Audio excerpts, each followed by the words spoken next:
Hi everybody, and welcome back to the Crazy Poppy Lady. Today we will be working on the final section for our unicorn, which is the hair, followed by a quick how to stick it all together at the end.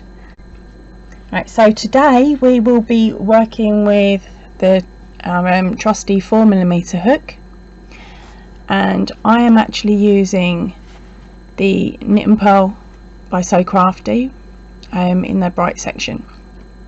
Now this was brought in Aldi's 2 craft events ago, so you may not be able to find this one online anymore, but I'm sure that we have got some replacements somewhere in that stash, whether it's a small ball of leftovers, whatever. You find the colours that you want to play with, whether it be 1 colour, 2 or 10.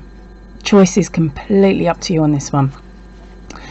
And also, if you can only find it in an aran weight, go for it, because we are going to actually be working this 3-weight yarn. We're going to be working 2 strands of this to give us a nice chunky springy hair. Alright, so I will see you shortly. Okay, so start off with, we need to make sure we have 2 strands of the DK weight or 1 strand of your aran weight yarn. Make a slip knot, chain over, and for the shorter sections of hair at the front we will chain 40. If you want to put a second row in, like I have done, they're the back ones and they are chains of 50. Now each one is exactly the same, the only difference being is your stitch count at the beginning. Now if you don't like the length of the 40 or the 50, just either add some chains or leave some behind, leave some off. Choice is always up to you. So when you've got your chain length that you desire, we will be doing 3 half double crochets in each stitch along. So hook over, go into your second chain from the hook, hook over, pull through, hook over and pull through all 3 loops on your hook. So let's chain over, into the same loop, hook over, pull through, hook over, pull through 3. Again, into the same loop, pull through all 3. Now we just move on to your next stitch. Again, we'll place 3 half double crochets in here, and it is like this easy. It is literally all the way along 3 half double crochets. Now you will notice, which I'll show you in a moment when I get there, that when you get further down the chain it will start curling on you. Right, so I've just jumped forward a couple of spaces here just to show you about it curling. As it does, don't worry, it will curl up on itself, but that's what we need so that we get the spiral effect.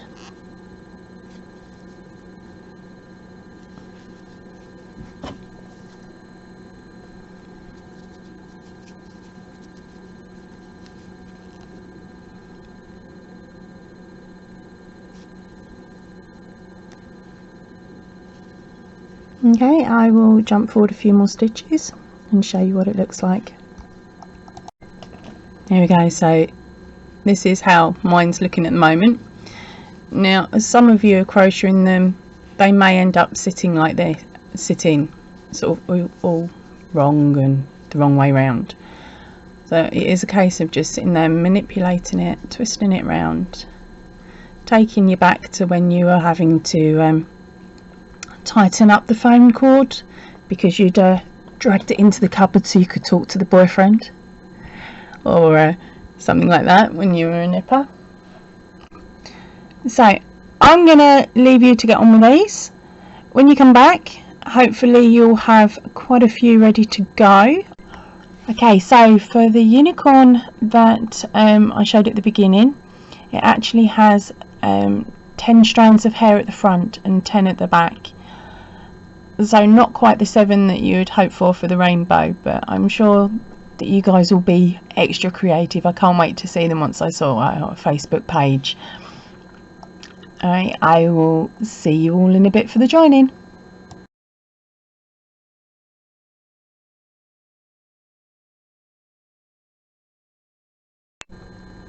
Hi and welcome back. Okay, so now we're back to join this all together.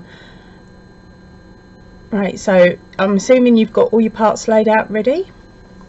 Now this I should have already sewn in, but I haven't got around to it yet. So I'm not actually going to be sewing this one up. This is actually going to be something else.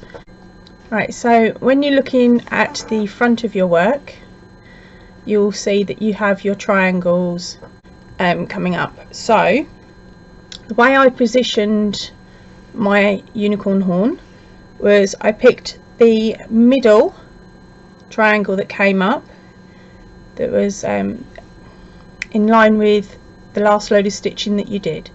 So it's find the middle section and then lay it over the top, lay it over the top of the ridge here, and then sew all the way around. Okay, now I then placed the ears starting at the first section. I then took my ears and placed them on the first triangle section, just slightly shy of it there, and again I attached it to this section here, and then the other ear I placed in the same spot on the other side. Now I cheekily undid the hair that I made a moment ago, so I'm now just going to show you how I attach the hair on the larger one, if I can fit it in without knocking the camera over with its horn. Right, okay, so the first two that I did actually attach were the orange ones here, and I attached them to the front of the horn, sort of the bottom 2 stitches, and then joined them in on the cushion as well. I then moved on to my yellow one, and then the red, then the yellow, and went all the way around the horn with the different colours in the places that I wanted them. So that gave you a basic set of hair. And then for the secondary sets, oh dear, this is awkward, I then attached along that ridge again, front and back. And then for the following ones, when I sewed them on, I staggered the joinings, running along the same seam that you'd placed the ear and the horn on. I hope that makes sense. And then it was just a case of giving her some little character by popping on the eyes and giving her a dust down with some makeup. So other than that, I think that's it. So have fun sewing it all together, and I'd love to hear in comments how long it took you or the colour combinations that you used for the hair. So I will speak to you all soon. Stay safe and goodbye for now.